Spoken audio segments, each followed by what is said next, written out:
Assalamualaikum warahmatullahi wabarakatuh. Selamat pagi, salam sejahtera. Salam Om Swastiastu, Namo Buddhaya, Salam Kebajikan. Kami ucapkan terima kasih dan selamat datang yang terhormat Dr. Wahyu Adinanto MSc Med, spesialis anak, subspesialis neo konsultan, sebagai selaku narasumber, dan yang saya hormati Ibu Sri Abdi Lestari selaku pembicara hari ini.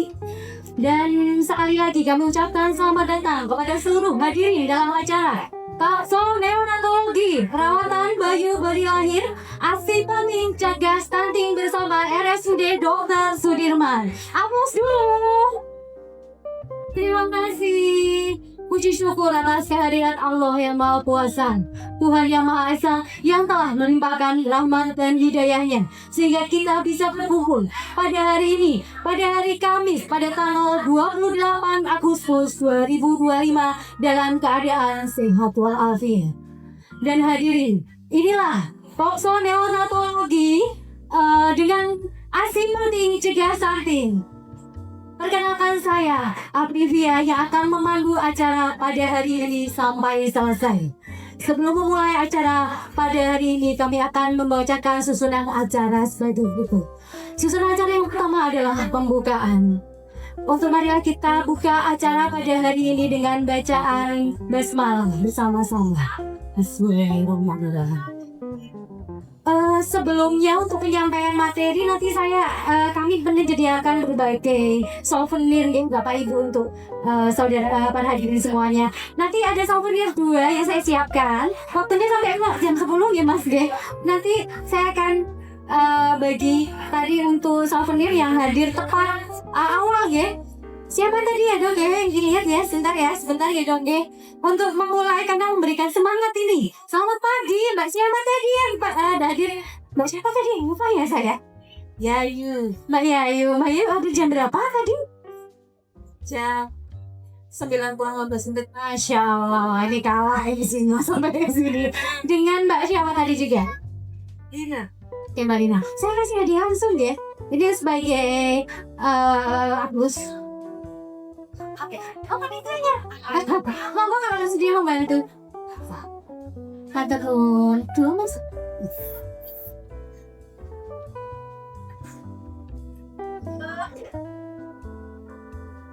Jeng, terima kasih hanya untuk buka saja. Jadi ada semangat sendiri nih jangan datang ke sini. Motivasi kita juga ada pembicara yang sangat hebat. Satu-satunya dokter spesialis neonatologi. Tepuk tangan untuk Dokter Wahyu.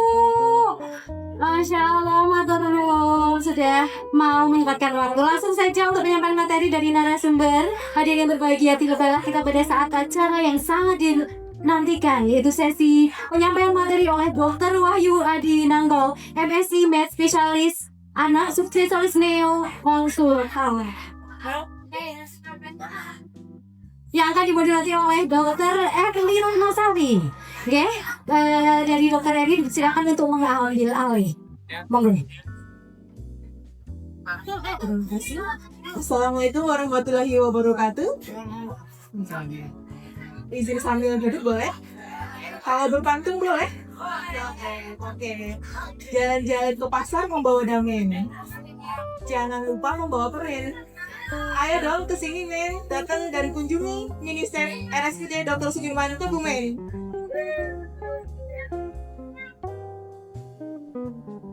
Tidak lupa sebelumnya kami akan memperkenalkan dulu. Di sebelah kanan kami ada Dr. Wahyu, spesialis anak, spesialis neonatal konsultan. Satu-satunya ya dokter? Oh enggak, di Kebumen satu-satunya dokter? Ya, berarti kita masih unggul di antara Kebumen kita yang memiliki Dr. Wahyu.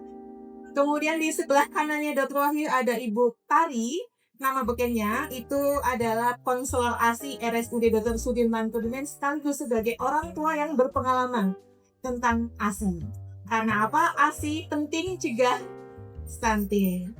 Tidak berlama-lama karena kita waktunya 150 menit.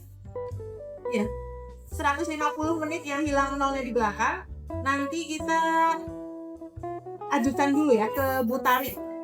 langsung saja. Beliau akan menyampaikan tentang setelah persalinan bayi keluar, lalu IMD. Ada yang tahu IMD ya? Inisiasi menyusu dini. Monggo Ibu Hari, waktu dan kesempatan kami persilahkan. Terima kasih Bu Dokter Karni atas waktunya. Assalamualaikum warahmatullahi wabarakatuh. Sedikit nggak tadi sudah disampaikan bahwa topik kita hari ini itu ASI penting untuk mencegah stunting. Nah, untuk keberhasilan ASI ini tentunya itu dimulai dari awal. Nah, bagaimana sih kita supaya nanti ASI-nya itu produksi lebih awal atau lebih cepat seperti itu. Nah, pertama itu setelah persalinan ada yang namanya IND atau inisiasi menyusui dini. Apa itu? Jadi proses pelekatan bayi di dada ibu atau perut ibu dengan cara kontak skin to skin atau kulit bayi dengan kulit ibu. Ya, di situ bayinya diletakkan tengkurap, kemudian dibiarkan bayinya itu nanti untuk mencari puting dan menghisap susu sendiri. Nah, ini tujuannya manfaatnya banyak, selain untuk menghangatkan, kemudian untuk kontak emosional, untuk supaya ASI-nya itu produksinya itu lebih awal seperti itu. Nah, dengan catatan itu tetap dalam pendampingan dari petugas kesehatan, tapi tidak banyak mengintervensi. Artinya bayi itu ya udah dibiarkan dengan catatan sudah dikeringkan tapi tidak dibedong. Nah, nanti dia akan mencari secara alami, punya refleks secara alami mencari ASI atau puting susu ibunya seperti itu. Nah, di sini itu penting, ini juga dari rekomendasi WHO sendiri kan, memang yang pertama adalah segera setelah lahir diberikan susui segera setelah lahir sampai 1 jam setelah bersalin. Artinya ini IMD merupakan satu langkah pertama dari rekomendasi WHO juga untuk keberhasilan dari menyusui nantinya. Seperti itu mungkin dokter. Jadi tadi harus di fasilitas kesehatan ya Bu Dari? Iya. Kalau di rumah boleh nggak? Sejauh ini memang kan kalau persalinan tetap direkomendasikan di fasilitas kesehatan. Karena kan ada di luar tubuh ini, kalau di dalam tubuh mungkin belum ada. Yang memanggil petugas kesehatan datang terima metode persalinan yang dengan air tuh. Kayak siapa ya, ini kita Willy, tahu ya? Kayak ini kita gimana? Kalau di Kebumen sendiri sejauh ini belum ada ya. Iya. Mungkin kedepannya, iya. Sejak dengan perkembangan ilmu mungkin di Kebumen juga akan lebih maju, karena sekarang juga dari neonya sudah ada spesialisnya, dari maternalnya juga ada sudah spesialisnya. Terima kasih Bu Dali. Nah, dari seperti tentang IMD, adakah dari audiens yang bertanya-tanya atau bertanya dalam hati, boleh WA. Ada nomor RSPD ya? Ada. Ada yang mau bertanya secara langsung yang tidak dalam hati? Masih disimpan sepertinya. Oke, kalau masih disimpan, kita langsung saja ke gongnya nih. Pakar ahli neonatologi di Kebumen Raya. Ya, di Kebumen Raya adalah beliau, Dr. Wahyu Adiwinanto, spesialis anak, spesialis neonatologi konsultan. Monggo dokter, kesempatannya semua. Terima kasih Dr. Hani. Assalamualaikum warahmatullahi wabarakatuh. Ibu-ibu dan bapak-bapak yang terhormat, kita mungkin sedikit cerita untuk yang belum pernah sering melihat tapi belum pernah mendengar neonatologi itu apa sih gitu kan. Mungkin wujudnya sudah familiar tapi namanya kok kelihatannya aneh. Dokter apa sih dokter neonatologi itu? Sedikit saya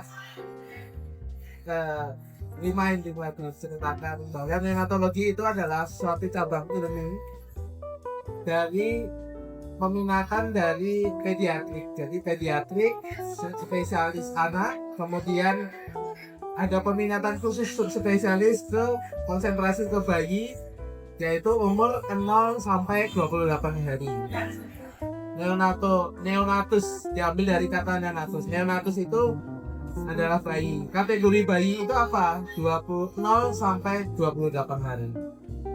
Sebetulnya bayi itu sudah berada di kandungan dari saat mulai dari pembuahan. Pada saat itu zigot. Saat pembuahan sampai dalam persalinan itu adalah tanggung jawab dari dokter kebidanan.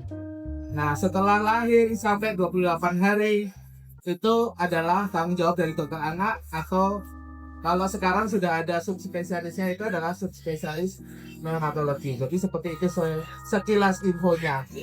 Nah, terkait dengan ASI ya dokter ya.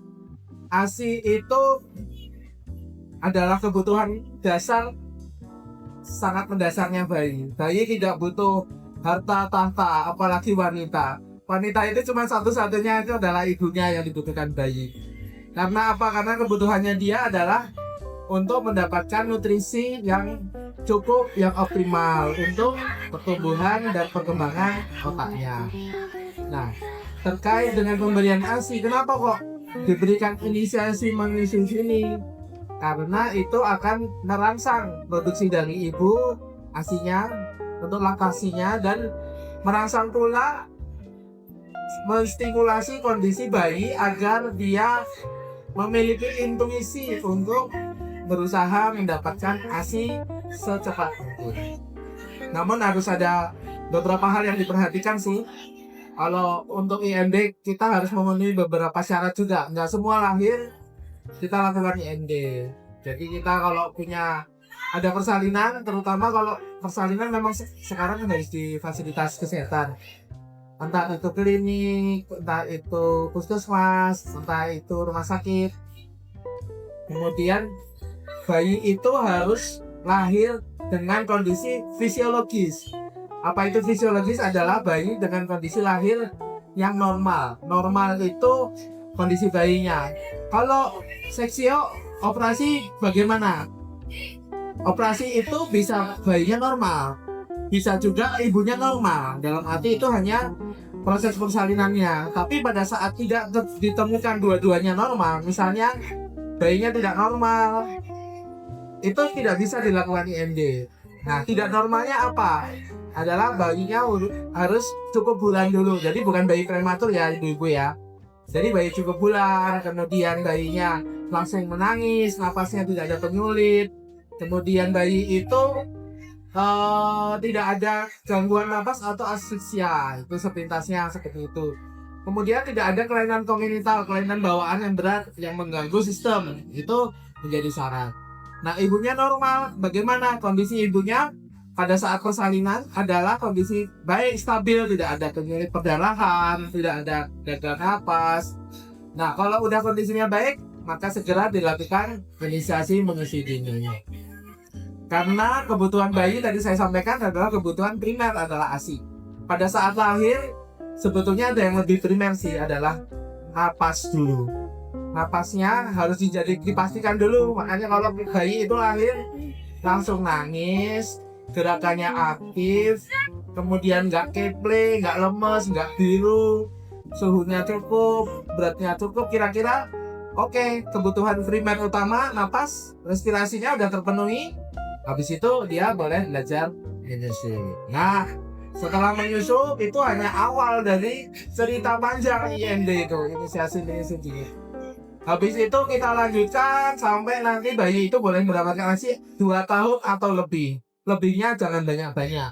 Jangan sampai lebih 10 tahun gitu atau kebablasan. Lebihnya ya paling sebulan. Itu namanya proses penyalihan. Tapi intinya ASI eksklusif sebetulnya tidak bisa ditawar-tawar lagi, karena kondisi ASI itu akan berbeda sekali dengan susu formula. Dan sampai sekarang pun belum ada susu formula yang mengklaim ini lebih baik dari ASI, ini susu termahal dari susu dinosaurus misalnya. Itu nggak ada. Jadi susu formula itu sebaik-baiknya ini sapinya makannya stik tiap hari atau rumputnya ditanam pakai bumbu dapur misalnya. Itu juga nggak ada. Semahal-mahalnya susu formula adalah sintetis untuk anak sapi sebetulnya itu. Tapi yo karena kondisi satu dan lain hal terpaksa diberikan kepada anak manusia. Begitu dokter Erni. Panjangan kan? Sama. Baik dokter, sekarang berbincang-bincang saja nih dokter Ya. sama Bu Tarin deh. Kalau ini lagi marak dok, boleh nggak sih kalau sudah berhenti menyusui 1 bulan nih, kemudian dia pergi nih jadi TKW selama 2 bulan, terlalu cepat ya TKW selama 2 bulan. Nah nanti ketika pulang Dipecat. dipecat dari TKW, kemudian pulang, nah anaknya masih umur 3 bulan nih, ini melebihi neonatologi ya, tapi ini pengetahuan belum, boleh nggak dok relaksasi? Relaksasi boleh aja. Caranya dokter? Caranya Bu Tari sudah diajari di konsul relaksasi, nanti saya nambahin. Terima kasih. Jadi memang ASI itu misalnya sudah berhenti, bahkan udah misalnya 1 sampai beberapa bulan atau bahkan mungkin 1 tahun juga bisa sebenarnya diusahakan untuk relaksasi. Jadi untuk relaksasi itu apa? Nanti menyusui kembali yang sudah berhenti. Kadang-kadang kan berhenti karena entah karena kondisi ibu, entah karena kondisi bayi atau apa, sehingga ASI itu sempat berhenti, tidak diberikan atau bahkan sudah sempat diberikan susu formula. Tapi ini ibunya itu ingin menyusui atau bahkan mungkin anaknya juga bisa, gitu. Enggak ada. Itu jadi diusahakan yang pertama itu distimulasi. Jadi ASI yang sudah berhenti itu tetap distimulasi. Nanti 8 sampai 12 kali tetap disusukan. Sebelumnya kontak skin to skin ataupun kulit bayi dengan kulit ibu itu sering. Jadi untuk merasa tetap ada dihisap. Cuma nanti pemberian susunya itu nanti bisa dibantu dengan alat. Iya, betul. Jadi bayinya nyusu tapi nanti disusikin susu yang diberikan itu dengan menggunakan selang. Bisa kalau di rumah sakit ada yang namanya UGD atau selang lain yang memang menyerupai, cuman itu nanti bisa diatur di sini pakai cangkir. Nah, aslinya keluar, ditempelin di plaster di dekat kuping, kemudian disusukan. Jadi asi bayinya ngisep, asinya diberikan lewat selang seperti itu. Ya, begitu. Cuman memang perlu usaha ya, dan perlu juga tambahan untuk suplemen ASI seperti itu ya. Terima kasih dokter. Berarti nanti kalau untuk pengetahuan luasnya bisa langsung kunjungi konselor ASI di RSUD Dr. Sudirman, begitu ya. Nah ini dokter satu lagi dok, agak terkenal sebenarnya masalah ini, kolostrum. Nah kadang itu kandungan ASI yang keluar pertama kali kan warnanya memang tuh kuning-kuningan gitu dok. Nah di dunia luar sana dikatakan ini ASInya basi, jangan dikasihkan. Padahal itu kolostrum. Nah efeknya gimana dok kalau tanpa kolostrum malah itu dibuang sampai dengan ASI putih bersih, itu gimana dok? Jadi kolostrum itu sebetulnya malah istilah awamnya apa ya, saripatinya ASI lah. Kalau kita nggak usah pakai ilmiah-ilmiahan. Tapi sebetulnya kolostrum itu penting sekali malah perannya apa? Karena dia di situ mengandung nutrisi, makronutrisi, mikronutrisi, vitamin, dan satu lagi yang tidak dimiliki oleh susu formula adalah antigen imunoglobulin. Jadi kekebalan untuk tubuh bayi terhadap infeksi. Jadi nggak semua kekebalan ya, maksudnya ilmu kebal itu nggak ada di kolostrum, tapi ada kekebalan aktif yang diberikan ibu untuk merangsang imunitas bayi. Nah kolostrum ini biasanya keluarnya malah awal-awal pas asinya itu belum banyak. Nah jangan sampai awal-awal keluar kolostrum dikira asi basi. Nah asi basi ditunggu sampai keluar putih baru mau diminumkan. Tapi sambil menunggu kolostrumnya keluar dia dikasih susu formula. Akhirnya apa efeknya? Akhirnya asinya jadi nggak keluar, jadi nggak optimal gitu. Nah ini yang harus stigma ini memang harus diperbaiki bahwa kolostrum itu penting. Nggak usah banyak-banyak, setetes 2 tetes, setengah cc itu bermanfaat sekali. Karena pada saat lahir kondisi lambung bayi itu sebesar kelereng, jadi nggak perlu aqua botol 1,5 liter supaya kenyang gitu, nggak perlu. Karena bayinya sama botol aquanya itu mungkin ya hampir sama beratnya kalau bayi kecil ini. Tapi setetes itu berarti sekali untuk masa depan bayi. Begitu dokter. Terima kasih dokter. Ini 150 ternyata cepat sekali dok. 150 menit. Alhamdulillah dokter alamin. Ini tadi sudah di kode-kode sudah 150 menit katanya begitu dok. Kalau misalnya 150 menit terlalu cepat, kita nambah 5 detik, 5 menit. Nambah minggu depan. Untuk tanya jawab, monggo silakan. Barangkali ada kunut-kunutnya. Oh iya silakan. Wah, itu hadiah mana? Loro lagi.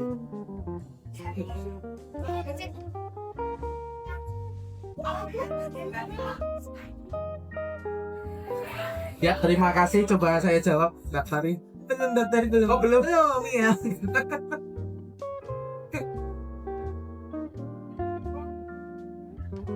Assalamualaikum warahmatullahi wabarakatuh. Waalaikumsalam. Perkenalkan nama saya Yayu dok dari ruang Budianville. Ya ini saya ingin mengajukan pertanyaan. Ini mungkin mewakili pasien-pasien kami yang post SC.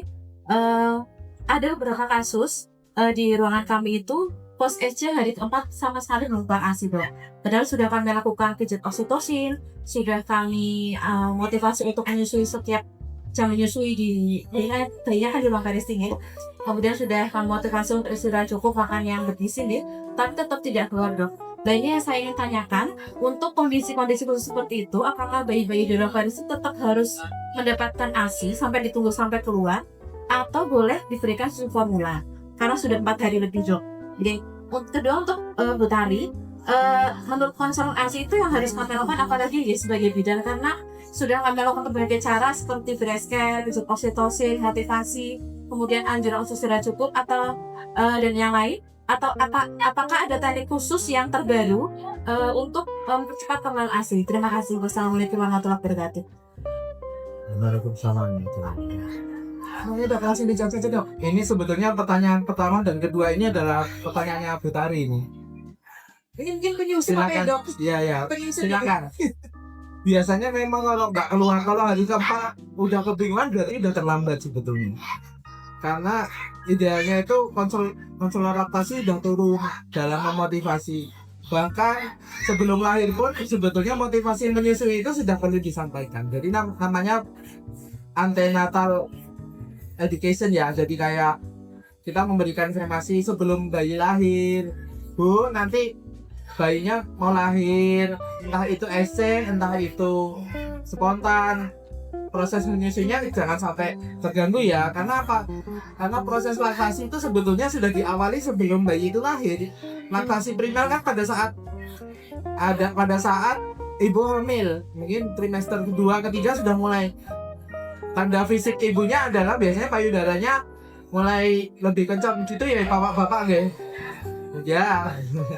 Yang paling tahu malah bapak-bapak karena langsung mengamati lebih kencang, kemudian mungkin nipelnya bisa agak seperti yang menghitam dan ada kadang-kadang malah hembus sedikit gitu. Nah ini tugas kita sebagai tenaga kesehatan itu memotivasi hari-hari awal ini yang kadang-kadang mungkin kita skip ya, mungkin karena pasiennya banyak, SDM-nya sedikit. Jadi kita lupa memotivasi ibu bahwa Bu, nanti jangan khawatir ya, karena pertama adalah confidence sebetulnya. Kalau ibu mau menyusui itu harus confidence. Nah nanti kalau memang ada masalah dan lain-lain baru kita sampaikan kalau memang intinya ada kesulitan. Tapi jangan sampai hari keempat ya. Mbak tadi monggo diperinci. Terima kasih. Sebenarnya sudah lebih dari Dr. Wahyu sedikit menambahkan. Jadi memang untuk ASI sendiri kan memang banyak faktor yang mempengaruhi, ya. Jadi tidak hanya karena makanan yang cukup, tapi yang terpenting adalah pikirannya ibu atau dia bisa mengelola stresnya. Karena kita ingat lagi bahwa ada 2 hormon yang mempengaruhi untuk yang satu produksi ASI namanya hormon prolaktin, ya. Jadi nanti dia berperan untuk memproduksi ASI. Yang kedua adalah hormon oksitosin. Nah, kalau sudah diproduksi tapi tidak dikeluarkan, sama aja tidak keluar. Jadi hormon ini itu sangat dipengaruhi oleh pikiran ibu, seperti itu.